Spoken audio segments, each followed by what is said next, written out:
આ માટલું આપણું છે એ જૂનું માટલું છે, એમાં બધો ક્ષાર થઈ ગયો છે, એના હિસાબે પાણી ઠંડુ થતું નથી. આ ખાસ કરીને આપણે પાણીમાં ક્ષાર હોય એના હિસાબે આપણે માટલામાં પાણી ભરીએ એટલે બધું ક્ષાર જેવું થઈ જાય છે.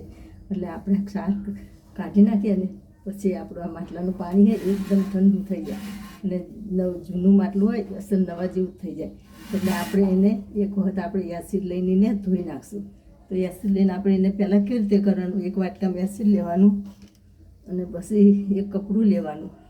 એ કપડું લઈ હાથમાં લઈને આમ ઘસવાનું.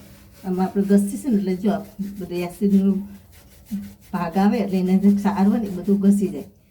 એના હિસાબે જે છિદ્રો હોય બધા બુરી ગયા એ બધા ખુલી જાય અને ખુલી જાય એટલે એનું પાણી એકદમ ઠંડુ થવા લાગે.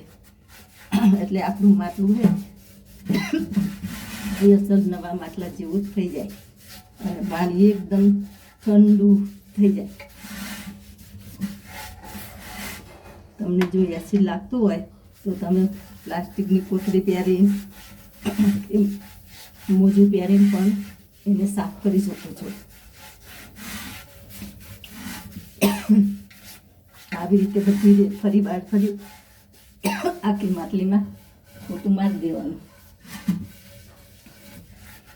ખૂબ ઘસીને બધું જેટલો ક્ષાર નીકળે એ કાઢી નાખવાનો, ફરતું ફરતું ફેરવીને. જેટલો ક્ષાર નીકળશે ને ત્યાં સુધી અંદર માટલામાં આવું ફીણ જેવું થશે એટલે એને ધીરે ધીરે ધીરે ધીરે બધું શાક જવા મળશે અને એના છિદ્રો બધા ખુલાવા મળશે. હવે આપણે જોઈએ કે આ લગભગ બધો ક્ષાર નીકળી ગયો છે. હવે આપણે એને માણથી એક વખત વોશ કરી દઈએ.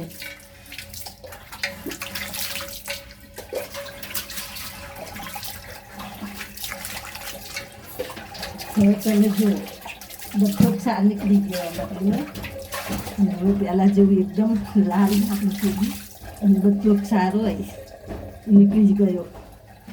એટલે આપણું માટલું હવે પહેલાંના જેવું ઠંડુ પાણી થવાનું છે અને નવું જ બની જશે. એટલે આપણે જૂનું માટલું હોય તો એને ફેંકી ના દેવું અને આવી રીતે એનો ઉપયોગ કરવો જોઈએ.